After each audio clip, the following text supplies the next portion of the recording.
तो ये स्टार्टअप का कीड़ा मेरे दिमाग में तब से था जब से लोगों को ये समझ भी नहीं होती कि यार लाइफ में करना क्या है। 17 साल की उम्र से ये सोचता था कि यार किसी के पास काम नहीं करना है, खुद का कुछ बड़ा और इम्पैक्टफुल करना है, और भले ही 2 पैसे कमाए बट एक चीज का सेटिस्फेक्शन रोज मिलना चाहिए कि भाई चलो आज लाइफ में कुछ तो उखाड़ा।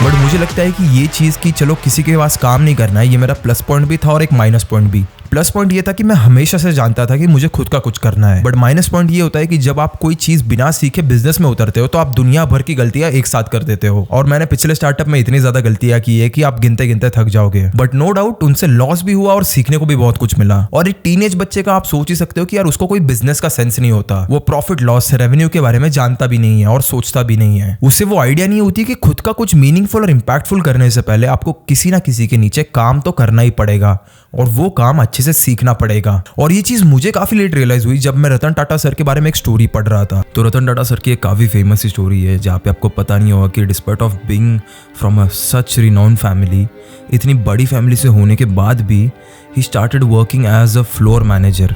उनका पहला जॉब टाटा स्टील में फ्लोर मैनेजर का था। तो यार एक इतने बड़े कंपनी का वारिस वहाँ पे जाके एज अ एम्प्लॉय क्यों काम कर रहा था? बिकॉज कहीं ना कहीं वो ये भी समझते थे कि ग्राउंड लेवल से काम सीखना बहुत इंपॉर्टेंट है। हम लोग कई बार CEO बनने के चक्कर में ये चीज़ें भूल जाते हैं कि भाई अगर तुम ग्राउंड लेवल पे काम कभी करोगे ही नहीं तो आपको पता ही नहीं चलेगा कि वहाँ पे क्या क्या डिफ़िकल्टीज़ आती है, क्या क्या प्रॉब्लम्स आती है, और आप कभी उन चीज़ों को फेस ही नहीं कर पाओगे। अब जितने भी बाकी सारे एग्जांपल्स देख लो, Steve Jobs, Elon Musk, Bill Gates, Jeff Bezos, सब के सब लोगों ने ग्राउंड लेवल से काम करने की शुरुआत की। और कहीं ना कहीं ये चीज़ आपको भी समझना बहुत इंपॉर्टेंट है कि आपको कोई ऐसा थाली में परोस के नहीं देने वाला है।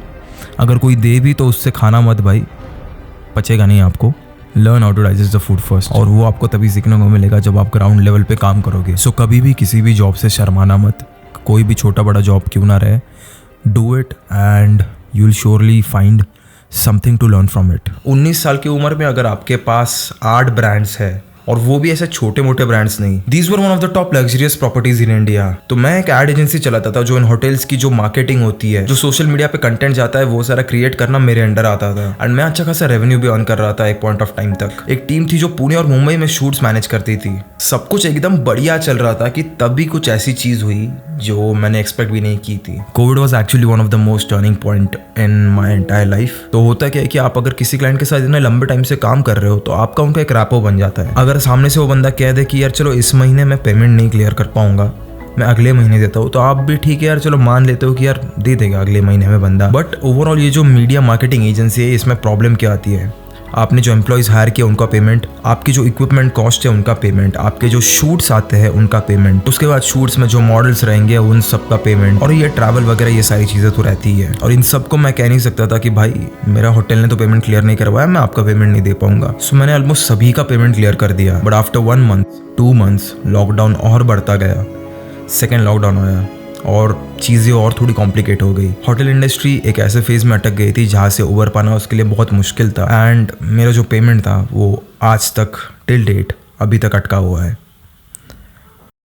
और पेमेंट आप कह सकते हो कि यार अच्छी खासी अमाउंट है, it is not a small amount. कहीं ना कहीं चीज़ें कॉम्प्लिकेटेड हो चुकी थी, कहीं ना कहीं मैं फोर्स हो गया था कि यार मुझे कोई ना कोई जॉब करना पड़ेगा और एल्स इसके बिना मेरे पास कोई ऑप्शन नहीं बचता। So I took the tough decision of getting a job, proper job. 2 अलग अलग कंपनीज में काम किया, एक्सपीरियंस लिया वहाँ से, and now finally we are at this stage where we are going to start something of our own. तो learning experiences काफ़ी ज़्यादा रहते हैं किसी भी कंपनी में, and you get to learn so many things. और एक चीज़ सबसे बेस्ट होती है कि यार पैसा किसी और का लग रहा है वहाँ पे, और अगर आप गलती भी कर रहे हो तो आपकी जेब से कुछ नहीं कट रहा है। तो this could be a thing जहाँ पे आपका पैसा बच रहा है प्लस आपको सीखने को मिल रहा है प्लस कोई एक्सपीरियंस इंसान जो उस प्रोसेस से गुजर चुका है ऑलरेडी, वो अगर आपको सिखाता है तो वो सारी गलती अवॉइड हो जाती है जो आप इवेंचुअली करने वाले थे। So that's the reason job करना बहुत इंपॉर्टेंट था। और अब जाके when we are starting our own clothing lineup which is known as exclusive, अगर आपको पता नहीं है तो पूरी की पूरी ब्रांड की प्रोसीजर मैंने डॉक्यूमेंट की है, आप जाके डायरेक्टली देख सकते हो। अगर आपको कोई भी डाउट्स है उस ब्रांड के बारे में या फिर प्रोसीजर के बारे में तो मुझे यहाँ पे कमेंट करके बता सकते हो। तो हम लोगों ने एकदम शुरुआत से सारी की सारी प्रोसीजर डॉक्यूमेंट की है, जहाँ पे एकदम ब्रांडिंग से लेकर कैसे आगे जाके डिज़ाइन चूज़ करने, कैसे जाके वेबसाइट बनानी, ये सारी चीज़ें आगे बताई जाएगी। तो अगर आप फॉलो नहीं करते हो तो अभी जाके फॉलो कर लेना उसको। एंड मेरा क्लोथिंग लाइनअप चूज़ करने का सबसे मेन रीज़न यहाँ पे ये था बिकॉज मेरा खुद का अगर आप देखोगे तो मेरी जो भी इंस्टाग्राम रील्स रहती है या फिर यूट्यूब शॉर्ट्स रहती है तो वहाँ पे आप लोगों को एक चीज़ दिख जाएगी कि मैं हमेशा कोई ना कोई जैकेट पहनते रहता था। और बहुत लोगों ने कमेंट भी किया था कि जैकेट कहाँ से लिया ये वो। तो क्लोथिंग में मुझे काफ़ी ज़्यादा इंटरेस्ट था और काफ़ी दिनों से इंटरेस्ट था, काफ़ी सालों से इंटरेस्ट था। Clothing was something which I was really passionate about और ये मुझे करना था बहुत टाइम से। अब आप सोचोगे कि यार क्लोथिंग भाई बहुत ज़्यादा सैचुरेटेड है, यहाँ पे कोई भी बिजनेस बिल्ड करना बहुत ज़्यादा मुश्किल है। तो करेक्ट, आपने सोचा बिल्कुल सही।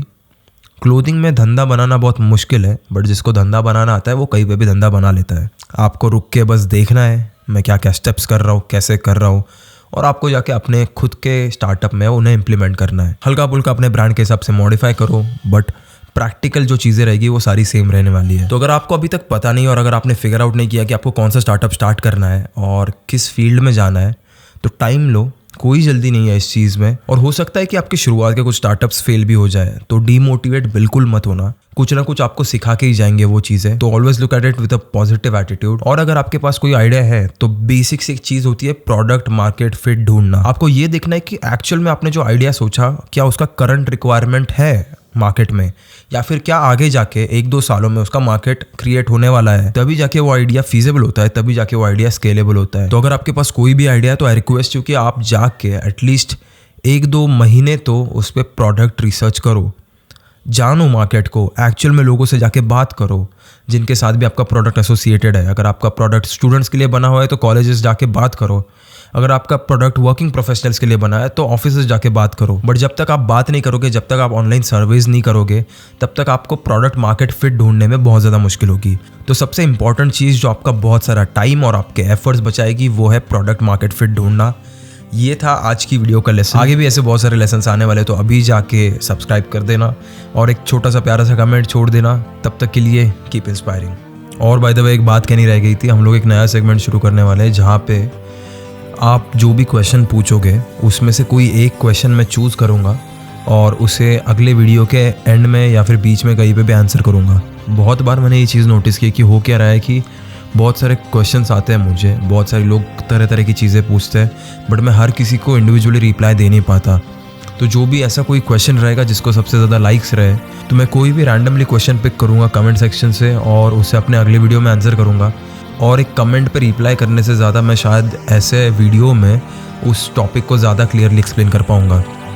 सो अभी जाके कमेंट करो and I will see you in the next video. Bye bye.